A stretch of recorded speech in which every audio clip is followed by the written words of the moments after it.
Hey,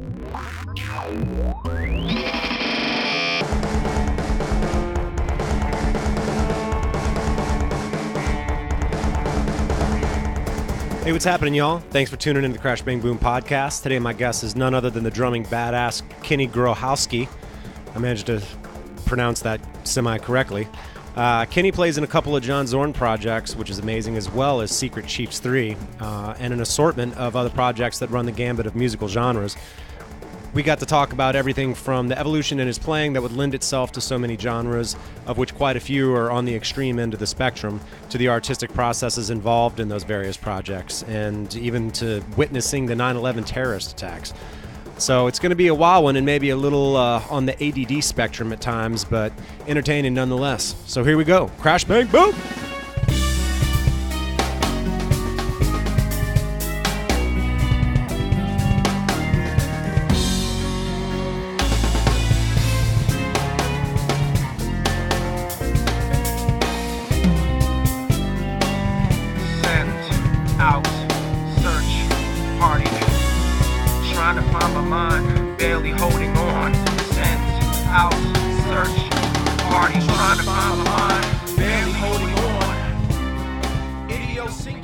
Right on, man. Well, I'm sitting here, and it's Grohowski, right?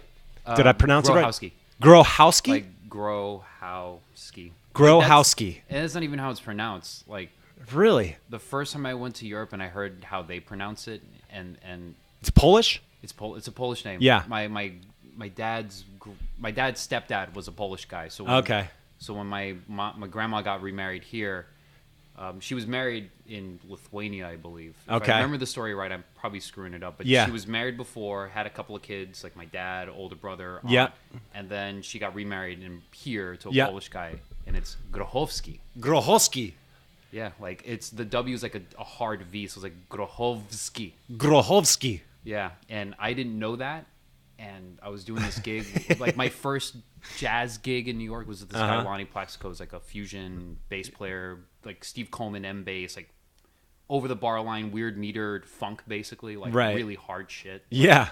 And he wrote out all the drum parts, so it was like all these like crazy like Logic printouts. Oh, like, bizarre. Like MIDI drums, and you're just like, I'm just gonna listen to the MIDI and figure it out because like I can't look at this. This doesn't make any sense. But that is fucking bizarre, he man. He actually corrected the MC of the it was like a jazz festival in Sweden. Oh, really? And he corrected the guy on stage. He's like, nah, man, it's Grohowski.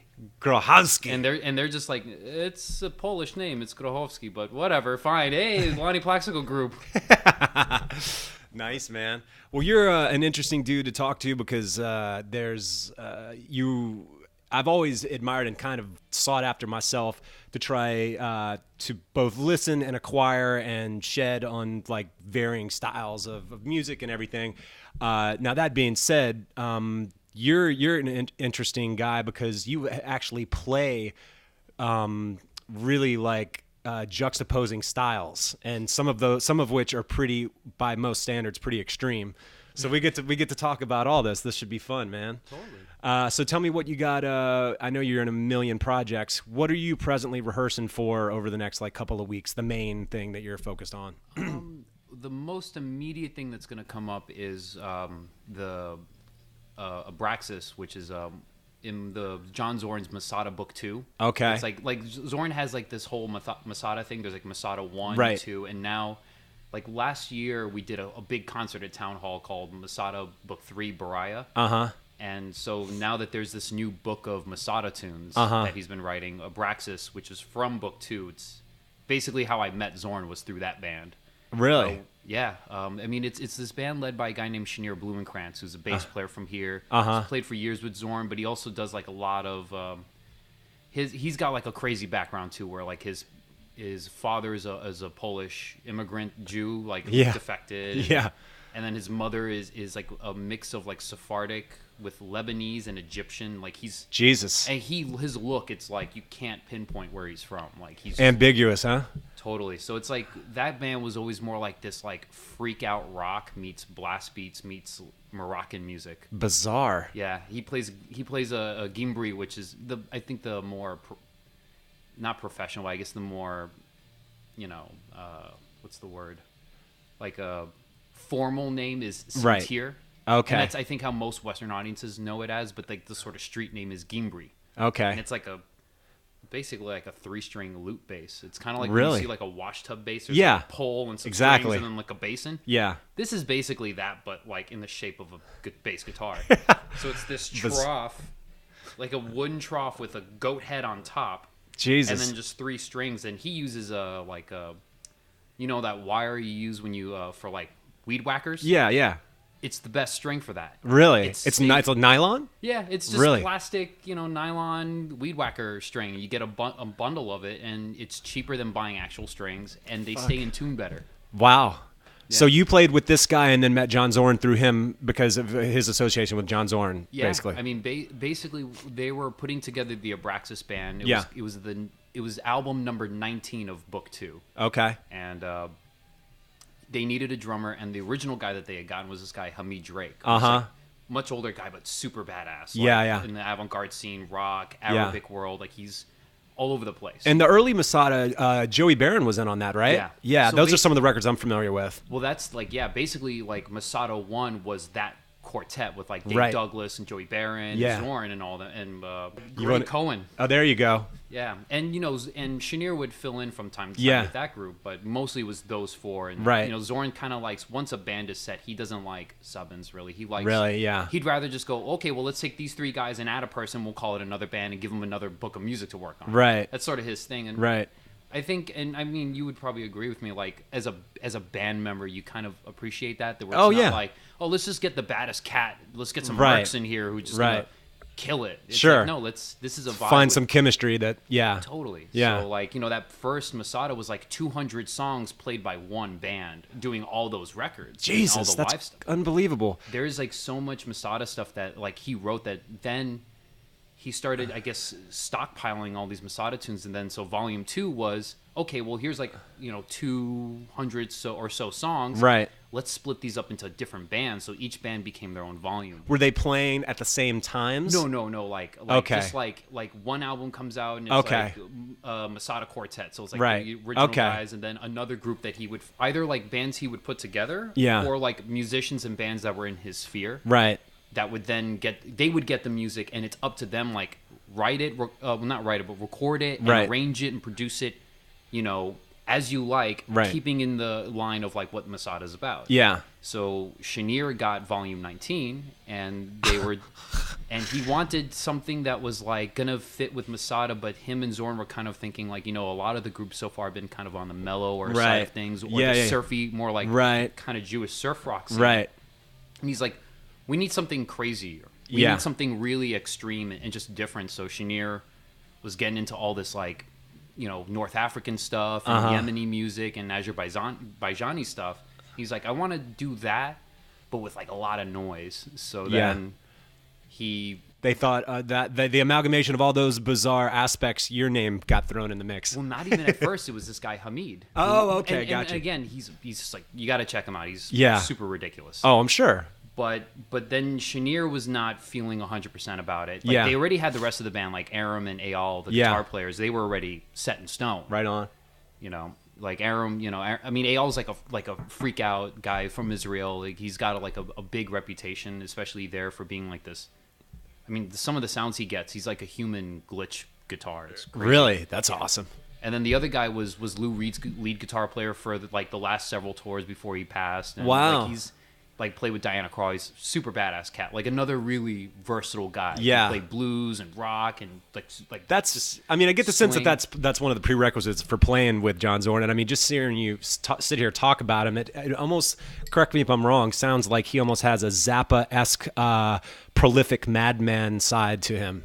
Yes, there's like, I mean, I've never met Zappa, obviously, right? But you get like there is a very similar single-mindedness, yeah, openness, right? Like, he wants to not. It's not even like he wants to just be known as like a great composer or a bad cat. He kind of wants to be a force in and of himself, and he wants to find what he feels is like-spirited or like-minded people, right? So that it's this movement of music that then. I think he's thinking like when he's gone, we'll all kind of take up the mantle, spread out from there. That's wild. Like it's like he's never said anything like that. It's just been my take. He's not just trying to like make a stamp on music. He wants to change it. And now in these bands, and we can talk about the other one that you're involved in as well with John Zorn. We never finished the first one. I know, sorry. So I was just going to say, he composes this stuff, but he doesn't necessarily play it with y'all. He essentially composes music for other people to play, unlike Zappa, who fronted his band and wrote all the stuff. So it really is a different thing. Yeah. It's bizarre. So, yeah. There's very few groups where he'll actually sit in and play. And, right. I mean, we've... with both bands, I mean, we've tried to get him to play, and it generally just never comes to fruition. And a lot of times he feels like because what's happening in the music already is intense enough. Sure. So he's just like, you know what? It's fine. It doesn't need screeching saxophone on top. You guys are already taken care of. And so I guess to sum it up, this band Abraxis is now gonna do an album for the new Masada Book 3 Baraya. And we start recording, I think, February 1st and 2nd are the days, and we start rehearsing the 27th. Okay. We have like several days of just rehearsal with the band, putting together the pieces, coming up with grooves and concepts, and just kind of jamming out on the material, really. Right. And then we record at Bill Laswell's studio for a couple of days, and nice. Then we send that stuff to Zorn, and he goes yay or nay. Really? But usually it's yay. Like very... Yeah. I mean, but he does have like, you know, a certain aesthetic that he wants and a certain approach that he wants and something that he's expecting. So it's like, you know, it's not like we're just going to go off on our own tangent. Like we all keep in mind what we know he's expecting, not just from the band, but from the book as a whole. Right. Because I think the way he wants to release the music for Baraya is like not how he's done it before. It's like I think he's planning something kind of special. Oh, bizarre. So it's like we have to really be mindful of, okay, let's not be so different from everyone else that it just sticks out. Like let's make it so that we can it's us. It's the intense, crazy North African meets freak out noise stuff. Right. Well, within the bigger umbrella of Baraya. Sure. So there's that. Jesus. Well, and here's another question then, I guess. So not only does he write this stuff and it's performed without him, but if I understand it correctly, he writes out. So you're all in the studio and you're reading all the charts and everything for this stuff. Totally. But he's not really there in on the studio session either. Like he's not. No. I mean, interesting. When we did Abraxis Volume 19, we were on our own. We were just sending him recordings of our rehearsals. Wow. Or sending him videos of stuff. And then he would go, I like this. And most of the time he was like, yeah, this is great. This is great. I mean, even how I got in the band, I guess, was like I bumped into Chenier at a sound check at Le Poisson Rouge. Yeah. It was a Sephardic music festival, and he was playing with one band, and I was playing with another. Yeah. A friend of mine from college, a singer named Nuria. And I was leaving soundcheck to go grab a sandwich before the show started, and he was coming in because his band was going to soundcheck. Yeah. And I hadn't seen him since 2004. And then we just kind of bumped into each other and reconnected. And the first time we had played together is he called me to do a trio with him and Eyal, who was in Abraxis. And Eyal had this band where he wanted to basically take a bunch of like traditional Hasidic music and put like free improvised grindcore to it. Really? Yeah. So Chenier was playing like a 5-string upright bass and just like sawing away, like making all these weird like grindy, you know, like poncello stuff, like weird extended technique stuff. And I'm just like trying to blast behind it or grind behind it. And, really? And then he's just playing all these like but with like weird sounds, and it was fun. Bizarre. It was like I felt like a fish out of water, but I guess it made an impression. And he was like, I have this band, I need a drummer for it, I think you'd be perfect for it, do you want to do it? And I was like, man. And at the time, I mean, I wasn't really doing anything. Between like 2009 and 11, like I hit a real low point with music where I was like still playing in a bunch of bands, but bands that, like, you know, it's like Res 15 was hemorrhaging money. Hung was not really making any money either. Luckily, I didn't have to incur really much expense from it. Like Lyris and Sam and John, they kind of took the brunt of the cost of the band. So me and Dimitri didn't have to worry about it as much. Like, I was trying to get a job. I was trying to apply for jobs at, like, Evans and all kinds of places because I had nothing. Like, all the gigs I had were, like, here's, like, $20, here's $50. Like, a lot of the jazz groups I was working with, for whatever reason, I stopped working or they just weren't booking as much. Right. Like, Dapp Theory wasn't booking a lot of shows, so I was like, man, I'm kind of broke, living uptown with like 3 other roommates. And right. Playing a lot of video games because I really don't have shit else to do. So when he was like, "Hey man, you want to do this record with Zorn?" I was like, "Masada, yes." But Zorn didn't want me to do it at first. Oh really? He didn't know who I was, and he's very choosy. He's like, he won't just take anyone. Of course, he has to see you. But so did you go meet him? No. Chenier started going to all these random gigs I was doing and videotaping them with his iPhone and then emailing him the videos. For real? Yeah. Like any random gigs, like from metal to jazz to whatever. Just anything that he could. So he went to see me play at New Blue with a Brazilian band, and then he went to 55 Bar, and I was playing with this guy Adam Klippel who had like a cool. It was a really great band. It was like a jazz meets indie rock kind of shoegaze kind of thing. Bizarre. But it was like done really well, and that's cool. I mean, I probably was a little too hyper for it at times. Like I was kind of going nuts a lot. Yeah. But it happens. What is the second? There is another version as well of or another Zorn project that you're involved in. That one's called Simulacrum, and that's not really a Masada thing. That's that's something where we really work with Zorn. Oh, okay. It's a trio with John Medeski on organ, awesome, and then Matt Hollenberg from Cleric on guitar. Cool. And Zorn basically wanted like a really heavy organ trio, right? And it's been cool because it's even a lot of the reviewers and critics are kind of likening it to like early Tony Williams, like Emergency, cool. Lifetime. I love that stuff. Like with Larry Young and right. McLaughlin. That's right. Man, it's interesting. I saw a picture that you posted or were tagged in, and Gene Lake was the drummer, and I had mentioned that I love Gene Lake, and one of the ways that I know about Gene Lake is that he was on an album with John Medeski and Dave Fusinski, Lunar Crush. Lunar Crush is that's the how, shit. So that's basically, you're one of the only people that I've ever even heard that even has heard of that band. But I loved it because Jojo Mayer was on the record too, so it was both of them. And then, of course, Gene Lake replaced Jojo Mayer in Screaming Headless Torsos at the time. And I had buddies that were living in New York, so they would go there with like their DAT player, DAT recorder, and send me recordings from New York of like, they're like, dude, there's this guy Gene Lake that took Jojo's place, and it's really fucking crazy.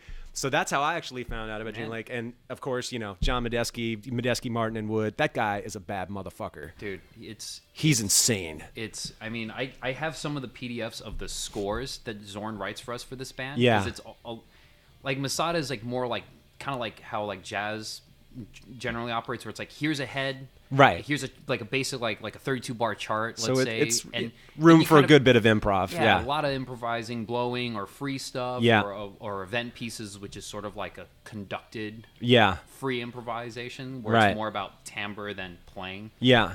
But the Simulacrum stuff is most of it is like through composed, like, and no drum writing. He doesn't write anything for drummers. Yeah. He just writes in the score heavy, swing, Latin, rock feel, groove, right, loud. That's it. And then you have to go, okay, well, here's the music.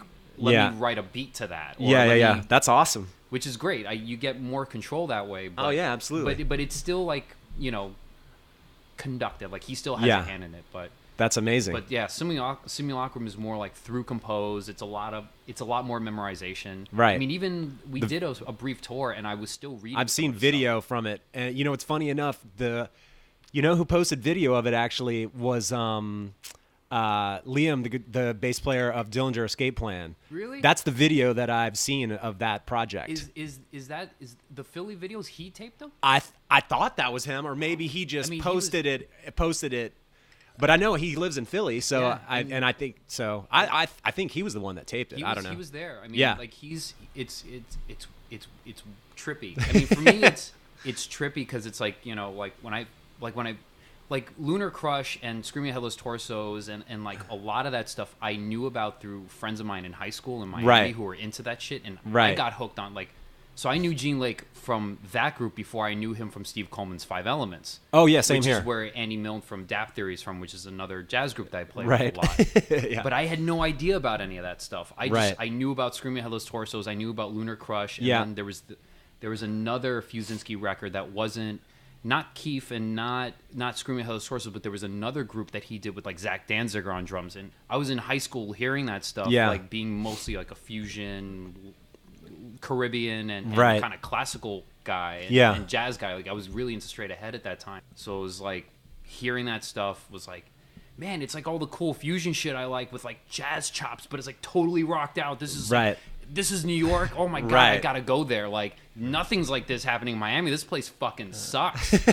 And it didn't. I just was not privy to all the cool shit that was happening. Sure. I was living a very different life in Miami. So you were studying as well when you were down in Miami? Where in high school, yeah, I went to like the music school I went to in junior high, or the school I went to in junior high had a really good music program. Okay. And it was kind of like a feeder program for this performing arts high school in Miami, and I went there as like kind of like a dual major, like a classical jazz guy. All right. So let me ask you this. So then did you and your parents move back to New York, or just you moved to New York? Just me. Right on. So what year was that? 2001. Right on. August. Gotcha. Living downtown. Really? Yeah. So I got a really nice view of everything that happened at the World Trade Center. Wow, that's crazy. I was at a dorm on the 16th floor. Yeah. And so I got to see at least the second plane hit. Really? And what's fucked up enough is that my mom calls me like after the first plane hit. Yeah. She has a friend of hers, like a childhood friend who works in the FBI, like a close friend. And the woman called my mom and says, just there's a situation happening right now on the East Coast. We're targeting New York and Washington, D.C., as we know, and you should call your son and check on him. I know he lives downtown. I know he lives in Manhattan. Yeah. You might want to check up on him, make sure he's okay. I think he's going to be fine, but just call him to make sure. And so my mom calls me, and it's like, groggy, whatever. And then I look out the window, and I see there's a plane really low going downtown, and this dorm was on 12th Street. 12th Street between 3rd and 4th. Right. So there's not a lot of obstruction. I could see it. I could see what's happening. Oh, Jesus. And I'm like, well, the one building's on fire. Right. And I'm like, what? There's a fire in the building, and then there's another plane, and then it hit. And I was just, at that point, like, what the fuck? Yeah. I mean, I told my other roommates, I woke my other roommate up, and I went to the other room, and they were looking out their window, freaking out as well. Yeah, I bet. Like, guys, I'll be right back. I'm going to go to the downstairs. I'm going to go to the main building and see what they say to do. And they're like, well, that's great. You're not wearing pants. Right. You're still in your boxers. Like, I didn't brush my teeth. I was just like, I bet. Yeah, frazzled. So like running back and forth just to see what to do. And they're just like, go home. Don't do anything. If you can go uptown and stay somewhere, go uptown. Right. But so I guess when you moved to New York, you came from more or less, it sounds like, a jazz background. Did you have any intentions of playing metal? Were you into metal as well, or did you kind of just find yourself in it? Like, I knew about Mr. Bungle, and I knew about like Zorn's like Naked City. Yeah. Because a buddy of mine, this guy Edwin Ito, was like really into like all kinds of. Yeah. He was the guy that got me into like Medeski Martin Wood, Screaming cool. Headless Torsos, Lunar Crush, like, and he was showing me this stuff, and I would just hear and go, "This is fucking weird. I can't hang with what's this like bossa blast beat screaming? I can't like. I didn't know how to process what I was hearing. I bet. Yeah. Like I heard some Metallica as a kid. Like I heard like my stepmom had Justice for All and Ride the Lightning and stuff like that, and I was like, all right. I didn't get it. I just didn't get metal. Like I was like, why would I listen to this when I could listen to like Bill Bruford or why would I listen to that when I could listen to Led Zeppelin? Or, like, I just couldn't connect the dots yet, I guess. And when I moved to New York, that's when I first heard Meshuggah for the first time. A teacher in one of the classes later in 2001 played Chaosphere. Oh yeah. And then I ran to Tower Records and bought Destroy, Erase, and Proof and Chaosphere immediately. Like I bought them. Yeah. Like as soon as the class was done, I left the school and I bought them. Yeah. And then another guy at the school that was in the school, a buddy of mine, played Dillinger Escape Plan. Oh yeah. And like Calculating Infinity, and it was like what scared me about Mr. Bungle, but somehow more focused to me. Like I could hear what they were doing a lot clearer. Really? And interesting. And even Chaosphere, it was very apparent what they were doing from the get-go, and it's like this is why I listened to King Crimson. I listened to it for this, and it never gave me this. Right. I want what this is metal. Yeah. Metal sounds like this. It was like it sounds stupid, but I just. Florida, you can't go anywhere without hearing like either death metal or Pantera, right? Or like let's put it this way. Cynic was rehearsing 15 minutes, 20 minutes drive from my high school. Oh, wow. With Chuck Schulinger. Right. And I had no fucking idea about it. I didn't know that all this amazing shit was happening. And it's like, what? It's not Miami Sound Machine? Right. Like I didn't know. And then I moved to New York, and my second girlfriend when I was in New York was a big Candiria fan. And she was a fan of Neck, and so she gave me those CDs. I was like, so you got to hear Ken Shock. Oh my God! The first Ken's time playing is fucking ridiculous. The first time I heard Ken, it was like it really fucked me up. Like hearing those bands, it really, like, it really knocked my whole musical life in a totally different direction that I didn't see coming. And then interesting. That's amazing. Literally changed your life. It really did. Like, I mean, it made it possible. Like, I mean, working with Zorn or Trey or Chenier or any of these bands, I mean, a lot of it is based on the fact that it's like, okay, well, you do all this like folkloric or Caribbean or Middle Eastern stuff, and you swing, you play jazz, but then you have metal chops, right? And that was sort of like this weird meeting point of like all the shit I grew up on, coupled with this music that either annoyed or scared me that now I love, right? So much so that I started making bands and trying to pursue it. Well, you know what's hilarious, man? The first time I met you in my old band, we played at what is now the Knitting Factory in Williamsburg. With family. Yeah, and you played with two bands that night, as I remember. Resolution 15 was one of them. Obviously, what was the other band? Hung. Oh, it was the other. Okay. It was Hung, And I remember going up to you afterwards because I was watching you play. I was like, God, this guy's fucking shredding. And I was like, say, man, how long you been playing? And you were like, well, I've been playing like this style of music for like 3 years. And I was like, in my mind, I was like, this dude is so full of shit. I didn't believe you at all. But apparently you were actually like you really had not been, because you were shredding at it. And I guess who were I mean, you just mentioned a couple of bands. Were there any like similar or really influential metal drummers that sculpted your playing initially when you were getting into metal? You were like, that's the shit that I'm into. It's weird because I don't think I sound like him at all. I don't play like him at all. But Thomas Hawk had him and Ken had a really big impact on not how I play, but it's more of the approach or just the overall their tonality. Like let's be real. Chaosphere is a really, from a mixing standpoint, from an engineering standpoint, it's a shitty fucking record. It sounds bad. It's so awful. But when you listen to it, there's, and part of it's the spirit and the intensity of what they were doing, and where they just were at in their lives at the time. But there's a sound that Thomas gets on the drums, and there's a sound that Ken Shock gets on the drums that it still stands apart from any given metal drummer, regardless of ability or talent. There's this intensity and focus to their sound. Right. It's like, I want that. How do I want that. Like, I want to do what I do. Yeah. Because I mean, like I said, I grew up on more like Tony Williams and Vinnie Colaiuta. And like Gary Novak. Like, I love that stuff. Like, I guess I've pursued that, but but like trying to do that with their sound, because like I mean, like Ken, like especially like even like shitty live videos of Ken, it's just like those like behind the cam. Yeah, there's one in particular that is it the one where it looks, I think at one point his bass drum pedal that the beater flies off. Yep. Yeah, it's like I use those in lessons. Like I've like, this is your homework. You're gonna watch this. Yeah. This is near perfection. It's like how the human body should play. It's bizarre. And I took a lesson with Ken. Have you ever taken a lesson with him? No, I've never met him. Oh, really? He's a character, total fucking character. But I took a lesson with him, and interesting. I was thinking, oh man, we're gonna go over grooves. We're gonna do all that. And at the time, I was kind of struggling with double bass. So instead, it was the entire lesson was about ergonomics, and he reset my drum setup. And it was weird. I was thinking, I'm going on like 25 years of playing, and like you're really you're gonna set my drum set up differently. And some of it I stuck to, some of it I didn't. But he did help me out with some stuff. And one of the bizarre things is that from playing just hi-hat for so many years and playing time with my hi-hat, when I started playing double bass, I would lean to my left.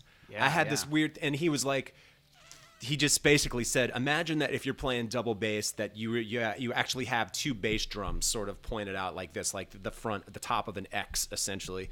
And so that's what your focus is. Totally. And it actually helped because I had kind of pushed it out and it was in, and once I kind of spread it out a little bit and I accepted that my hi-hat was going to go a little bit farther over to the left and maybe have to come up a little bit. Totally, yeah.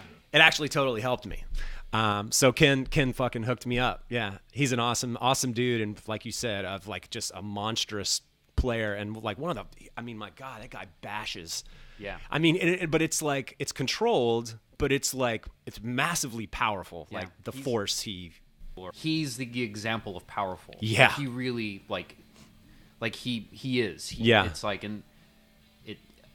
just hearing that was like I want to be able to do that. Yeah. But it's so far removed from like what I know. Right. I mean I played. I mean, my family, they run. My mom's side of the family runs a church in Florida. Yeah. And so we played a lot, but it was more like Latin. Right. And some got like more of your standard, like, gospel, kind of like contemporary gospel right. stuff. But so you grew up playing in the church, and your dad was a drummer, right? I think we mentioned it, that he had some musical ties, but we didn't say that he was necessarily a drummer. So yeah, you've got it. It's in your DNA. My grandfather was a salsa singer, like in the Fania days. Oh wow, that's cool. And like over time, like. He had like a spiritual experience, and he became a Christian. Really? And then he had a vision that he needed to open a church, and he did. Really? And they went from New York. They were living in Colorado Springs for like maybe a year, if that. Yeah. And then Grandpa took whomever from the band wanted to move down, and the entire family, everyone moved to Florida and started a church. That is bizarre. It's still going on now. I mean, that's wild. It's not in the building that it used to be in, but right. The church is still going. My grandfather doesn't pastor anymore, but he still performs and sings. And that is wild. So you come from a long line you've got a music lineage in your family. My dad was the drummer, and my mom was a backup singer, and wow. And my later stepdad was the bassist. Oh, cool, man. Yeah. Fucking A. Yeah. Well, to revert back to the Meshuggah thing, and we won't harp on it too long because I know we could turn this entire podcast into talking about fucking Meshuggah. Yep. But the first time I heard him, it was the same thing. And I actually mentioned Dillinger as well. And this will actually work because we can segue into Trey and Mr. Bungle. But one of my buddies, my buddy Matt Sabin. Matt's, what's up, man? He had a cassette tape of None and Destroy, Erase, Improve. And I remember the first time hearing that being like, what the fuck? What is going on? I mean, obviously because Thomas is playing, he always he has that quarter note style for the pulse, and then there's all this double bass stuff, and I was just like, I had never heard, and I mean, Alex, our mutual friend Alex Cohen and I kind of talked about it as well. It's like the amount of bands that Meshuggah spawned is like they created a genre essentially, and now so many bands are so influenced. But I won, at least as far as I know, I was the only one who won it. They did they had a fan club back in the day, and they were like, describe our music. And I submitted something, and from what I know, I won, and they sent me a CD that I have over there that's all of them signed. Wow. And they sent me like these hilarious like press photos and like a Meshuggah book, and unfortunately I've moved so many times. This is when I was still in Louisiana.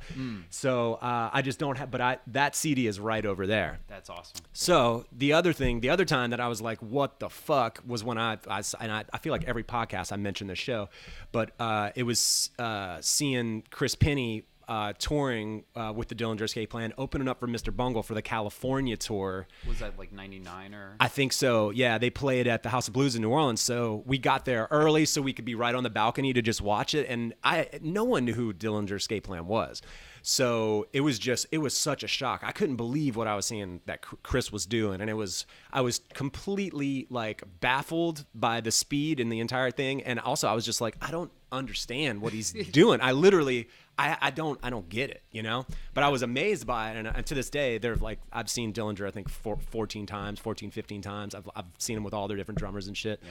But they always get really fucking badass guys. Oh my God, it's ridiculous. I took a lesson with Billy Reimer too. Nice. Yeah, I tried to get Chris Penny back in the day, but he's kind of been off the grid, and I don't know that he's even playing much anymore, which is insane.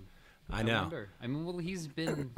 I mean, I'm sure whatever he's doing, it's probably like low key, right? Or just like he himself, like I mean, he's done so much music and at such a high level and for so long. It's like at some point, it's like your mind and your body needs to just be something else at least for a second. Yeah. I mean, that dude changed shit. Like, dude, he changed drumming vocabulary. Yeah, It's monumental, like what he contributed to it. I've said that before, and I think some people are like, really? Yeah. I'm like, no, like he took basically, like, my understanding of it is more or less blast beats and syncopated things around him to line up with the guitars, and like, dude, it was like people didn't play that. Yeah. He started it, you know? So anyways, so they opened up for Mr. Bungle, and to this day, that show for that California tour, I think it's the #1 show for me. I think it's the best show I've ever seen. It was fucking... Did you see them by any chance on that tour? I actually tried... Oh my God. Because they played the House of Blues or Hard Rock Cafe or whatever it is in Orlando, Disney, Kissimmee. Yeah. Like, they played that venue. Yeah. And my friend Edwin and his band, he had a band called Zeno. Yeah. And they were kind of known in Miami for a while because they would also do, like, early Mr. Bungle covers. Right. And they would do them really well. Like, that's awesome. They were mostly like U of M guys. Right. So they were all like either like really chopsy or just like could learn shit really fast, and everyone could play. And so they were all going to go together as a band, and I wanted to go, and they were like, dude, we'll get you a ticket, man, don't worry. And then my mom was like, you are not driving up to Orlando. Oh, no. With your friends to go see some rock show. Are you out of your mind? So you didn't get to go? No. Oh, man. That would have been my one time to see Mr. Bungle and Dillinger, and I didn't get to go. Oh, man. I saw them as well on the Disco Volante tour. I missed them for the first record, so I got to see him. I did miss the first one, but I at least got to see him twice. But I guess where I'm going with this is that, and that's unfortunate you missed that show, but where we're going here, first of all, I know we're jumping all over the place. This is like a lesson in fucking attention deficit here. Oh, it's the two of us. It's gonna be bouncing all over the place. Danny Heifetz was the drummer. Is that pronounce it right? Heifetz, yeah. Heifetz from that's awesome. Heifetz. Yeah, just like he's related to Yasha. Oh, interesting. He's that's I think is like a great uncle or something bizarre. Effect, but they are. That guy was a huge influence on me. I was obsessed with his playing. Like, he's so good. He's so fucking good. But you ended up in Secret Chiefs 3 at some point, right? Which has Trey, the guitarist, and then was Trevor Dunn on bass at that time, or was it a different guy? No. Okay. Like Secret Chiefs started around the time that they did California. Right. I wasn't aware of it because I guess interesting or curious music, like, spectrum was really small, and I think it's the same with metal. Like, I didn't know how to hear like death metal and black metal and grindcore. I didn't understand how to hear it. Like, you know, it's like when people hear jazz for the first time, they're like, "The fuck is this? Why am I?" It's like you have to acclimate to it. It's like certain cuisine. You got to eat several meals, and then you start to taste the palate, and you're like, "Oh, this shit's killing." Yeah, you know, and music's that way for me. So Mr. Bungle was like one of those bands where it's like, I'm trying to get into it because I know they're amazing musicians, but this is so fucking weird. Yeah. It's like, you know, Tribal Tech, you know, they do weird shit too, but it's like you could tell that they're playing in 7. Right. Like, it's just where I was. Yeah. So, like, you know, I mean, Secret Chiefs did start as basically it was a trio. Right. It was just Trevor and Danny and Trey. Yeah. Without Mike. And for the people who have never heard Secret Chiefs 3, I always kind of described it. And Mr. Bungle had a sort of similar theatrical or like thematic aspect to their records. You know, it was almost like a soundtrack for a movie that just wasn't made or something, you know? It's like, totally, yeah. So the Secret Chiefs stuff is it is instrumental. It's not even predominantly. It's an instrumental band with like Arabic influences and metal and weird shit. Well, Secret Chiefs is in and of itself 7 bands. Wow. And so like, and each band kind of has its own sound, and because of the sound, it also has its own approach. Right. So like a lot of times, like, you know, like the Arabic stuff is usually delineated as Ishraqian. Okay. Which is the name of the Arabic, like, Middle Eastern Secret Chiefs band. So like even on some of the albums, like you'll see it's like listed, or there'll be like some sort of esoteric symbol that's attributed to the song title, and that symbol lets you know that it's this band thing. So like Holy Vem is like the metal band. Oh, interesting. And then Yishraqian's like the Arabic one, and then Ur, which is like just UR, is like the surf band. How did you get connected with those guys in that band? How'd that happen? It was Zorn. It's really? Actually Abraxis. Okay. I mean, and even in 1999 and shortly afterwards, there's this drummer. Do you know Chess Smith? What's his name? Chess Smith. Chess Smith? Yes. Boy, his parents did a number on him with that. Like, they should have put a T. I know Chest Smith is weird, but it sounds like a single name. That's his first and last name? Chess Smith. Chess Smith. Yeah, I also... Chess Smith. Chess Smith. Chess has been kind of the main guy for a while. Yeah. And the second show that Abraxis ever played, our first show outside of New York was the Jazz and Marciac Festival in 2012. Awesome. Right after we recorded the album, we did this festival. It was a summer thing, and it was Zorn's Olive Trio, which is with Chess and Chenier on bass. Yeah. And then Abraxis opened the show. Nice. And Secret Chiefs headlined. Oh, cool. So it was my first time meeting Zorn. Awesome. And on my way to the airport, there was a really bad accident on the highway. And then the airport was super fucked up. And they were basically worried that I was not going to make the flight and not make the gig. And I was like on tears, like trying to get, please, my flight literally leaves in an hour and I'm still in security. Oh, man. Like, they're going to close the gate like in 15. Can you please let me through? And after like the typically useless, unhelpful TSA airline people were basically letting me butt ahead of them. They're like, hey man, get in front of me. And I just cut my way through the line. Oh shit. Until I got through security. And then Chenier came and got me. They brought me up to where they were because they have like, you know, these guys travel a lot, so they have like priority passes. Right. And I basically got to like beeline through a lot of BS really quickly. That was my first time meeting Zorn. Oh wow. So that was like nerve-wracking.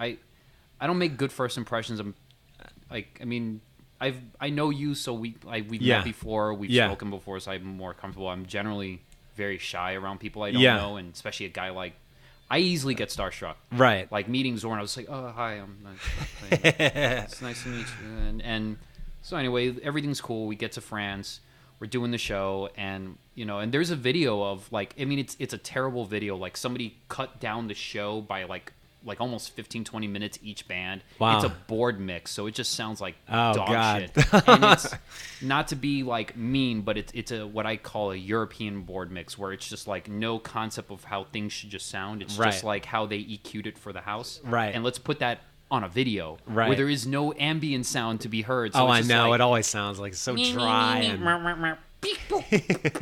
like it's just awful. And every band sounds like that. It's just fucking disgusting.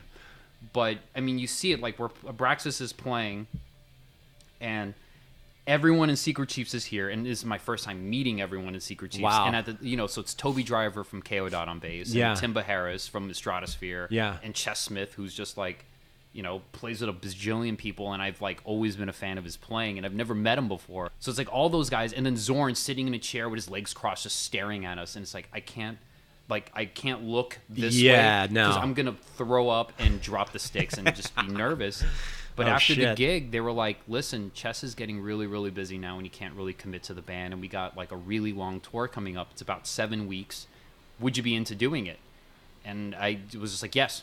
Yeah. Like I didn't even look at my calendar. I didn't think. I was like, "Yes." Yeah. Yes. Like I would. It's like I don't even have to think about it. Like. That's crazy. What kind of guy is Trey? I mean, he seems like a bizarro musicologist. Like it's wild. I mean, all those influences and everything, and he's really well versed in it, and has like, seems to me like when I listen to all that stuff, I'm like, this guy kind of has like this encyclopedic knowledge of all of these ethnic musics, or styles, genres, etc. Were you familiar with all of those like subgenres and all that stuff, or did you kind of access it through Secret Chiefs 3? A little bit of both. Yeah. I mean, there were some things that I was aware of and playing, and just by virtue of being in New York, where it's like so often, I don't know. I guess it's just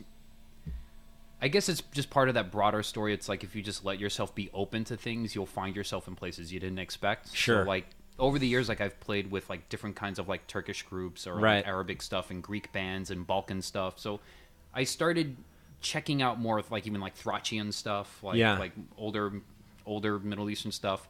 And just so you're getting exposed to this stuff, but I wasn't like really delving deep into the shit. It was more like, oh man, this shit's cool. Like I want to listen to this. This is like I've never heard stuff like this, Yeah. But, so I wasn't an expert or even good. It's just I was exposed. Right. And then Trey came along and said, all right, well, here's what this band does. So here's your homework. Oh wow. Yeah, I mean, like he really, it's inspiring how his mind works. Like he really is encyclopedic. And now that I've gotten a chance to actually be in his home, like where his little hideaway in the woods. Yeah. His music, his book library is it's not the hugest library I've ever seen, and I know it's not all the books he has, but the kind of literature he's reading and has memorized, it's books I've never heard of. Yeah. In volumes that are rare.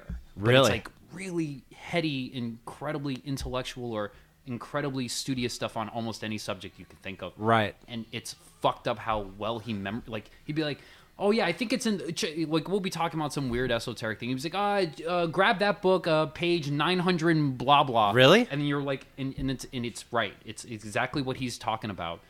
But you look at him, and he's like, his hair is disheveled, and his face is splotchy with like rosacea, and he's scratching his fucking itches, and he looks like the crazy man in the cave. Right. He's brilliant. Yeah. You know, and he's got this really widespread mindset, even though he is a bit sociopathic. Right. Like, he's like a nice sociopath. He's like the kind of sociopath you want in the world, because he just focuses that energy on making really great music and trying to entertain things and push envelopes, as opposed to being a serial killer or trying to run a nation into the ground. You know, it's like he's like Zorn. That's like, amazing. I mean, they take their craziness and they focus it on something. And, and it's incredible how much he knows about so many things. I believe it. I absolutely believe it. And I think it's also super cool that like he played on the King for a Day, Fool for a Lifetime Faith No More record. So it's like you knew that he could. That I like. Right. I love that record too, man. It's fucking great. But it's cool just to hear him like step into those shoes, and by most accounts, and especially given like his catalog of music, that's pretty straight ahead for him. Yeah. But he sounds great on it, you know. And then of course there's the Mr. Bungle stuff and this other stuff. That's just fucking cool that you even got to work with him and do all that. That's badass, man. Yeah, it's been. I mean, that's, I think other things like reconnecting with Chenier has, like, I mean, I told him, I was like, dude, you have no idea how much I appreciate, like, because even that year I was thinking, like, you know, maybe I don't belong here. I was in a really bad headspace. Like, I was not in a good place. And I was like, maybe I should leave. Yeah. Maybe I should be a little more drastic and go someplace else. Maybe I should leave my future wife. Maybe I should just, like, I was just not doing well emotionally and mentally, and feeling kind of like, I think my time here is done. I wanted to just get in a bus and just end up somewhere and start over, change my name. Right. Like, that's where I was at. I mean, I was drinking way more than I should, and just like not happy. Speaking of which, I'm gonna crack a fucking beer. Do it. Well, shit, man. I'm trying to. You know, Chenier kind of came into the picture, and then was just like that opened a door that led to all these other opportunities to work with guys that I've always admired, but. I mean, it still baffles me that they like how I play. I mean, because, you know, I listen to like Chess Smith or Danny Heifetz or Joey Barron and all these guys, and it's like, man, I don't play like these guys. Like, these guys can make music out of nothing. Like, I'm so square compared to all these guys. Like, there's no way they're gonna like what I do. They're gonna be like, who's this dumb fucking metalhead idiot with the long hair? Like, who's this fucking guy? And that's not how they took it. That's cool, man. It's trippy in that sense. It's like, if it wasn't for that, man, I'm afraid to think of what I would have done. Another life-changing event, man. Yeah, it's fucking wild. Yeah, damn, dude. Well, what other projects now? You no longer do in Resolution 15, and for those that haven't seen it, there's a violinist named Earl, and I'm not going to try to say his last name or middle name or the other part of his name. Okay. And he basically runs a violin through a series of effects or compression or whatever, and makes it sound like a really heavy guitar. Was Earl into metal? Where did the idea come from for him to do what he did, I guess, is what I'm getting at. He was he grew up a metalhead. Like, he grew up out in Belrose, you know, so I mean, it's kind of why he's the way he is. I mean, he's got a first name, just the two sounds that neither of his parents can pronounce, growing up in basically Long Island with a bunch of like Irish guys, you know, being up to no good and just listening to hardcore and thrash metal all day long. That's like, as a kid, he loved thrash metal and hardcore. That's his shit. Earl was just like, well, look, man, it's like basically like thrash and hardcore, and like, you can just do whatever you want, man. I don't fucking care. I just need a drummer. Would you do it?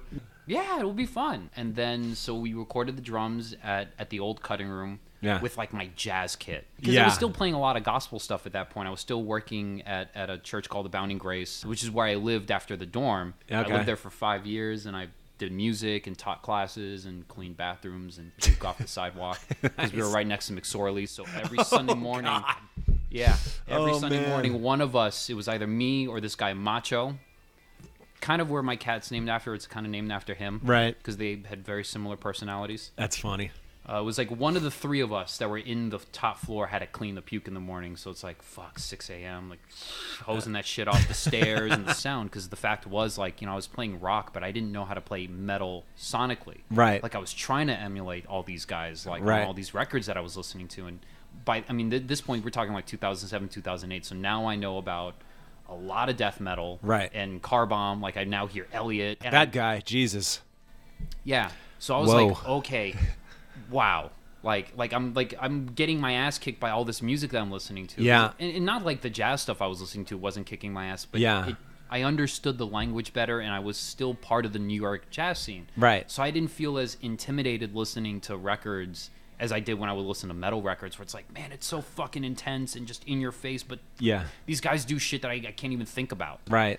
And Earl started to get a better idea of how to like work with the violin, because it's like, the shit that makes violin guitar heavy doesn't work on violin. Right. And we learned that the hard way of years of trying to like emulate guitar players and emulate the EQing, the mixing, how to compress, limiter, all this. We were doing like basically going at my wit's end of everything I knew about guitar with this guy, Earl. So we finally realized, like, oh, it's these frequencies that make the violin heavy. Right. And, oh, it's because of the scale length of it's like all this crazy physics shit. I bet. Like, where it's like, oh, man, this thing that we thought would never work completely works, and then vice versa. Right.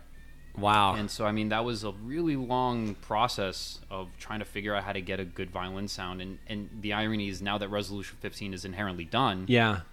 You know, I mean, we still want to do like another show, like get everyone together, like get the old bass player and the other violinists together, like do like a real proper like New York, thank you guys kind of show. We've talked about it, but it gets harder and harder as we get older. I bet. Yeah. You know, and Nick has Lies Beneath, and I have a bunch of other bands. Right. Earl has all this other stuff, But now you got Blackheart Suture going, and that's just, as for now, is that just you and Earl? It's just us. But I mean, we want Nick to do vocals on it. Cool. There's a few other singers that we're gonna have come in. Like we is it mostly a recording project at this point, or mostly? Yeah. I mean, it's like a writing, recording. Like, let's get together and kind of be friends. You know, see what happens, of course, from there. But we've been buddies for like fucking at this point like 10, 12 years. Right. Our band is done. Let's just make some tunes. Let's just have fun. I mean. Oddly enough, like there have been offers for us to do shows, and there's a couple of friends of ours that want us to go to different, like even outside of the city, that want us to play, which is great. But it's still kid gloves phase. You know? Like we're gonna go with Alex. Actually, we're gonna go out to his studio in March and record, and some of it will Alex Cohen, the drummer that our mutual friend and the guy that I had on the podcast, awesome drummer as well. Yeah, very very dear friend. Fucking A, man. Well, shit, man. Kenny, thanks for coming by the pad and running through all the projects. And man, good luck going forward. I'll have to we'll get a bunch of links that I can post for all these various projects for people to check out, man. Totally, yeah. It's because I'm pretty sure I didn't explain any of them very well, but there's a bunch of them. But. Right on, man. Cool. Well, yeah. Thanks again, man, and we'll fucking catch up soon, bro. Dude, Jody, thank you so much, man. Yeah, man. Thanks again for tuning into Crash Bang Boom, and be sure to check out Kenny's many projects, either live or recorded. Dude is definitely a beast, and I hope you enjoyed it as much as we did. So hope to catch you on the next one. Crash Bang Boom!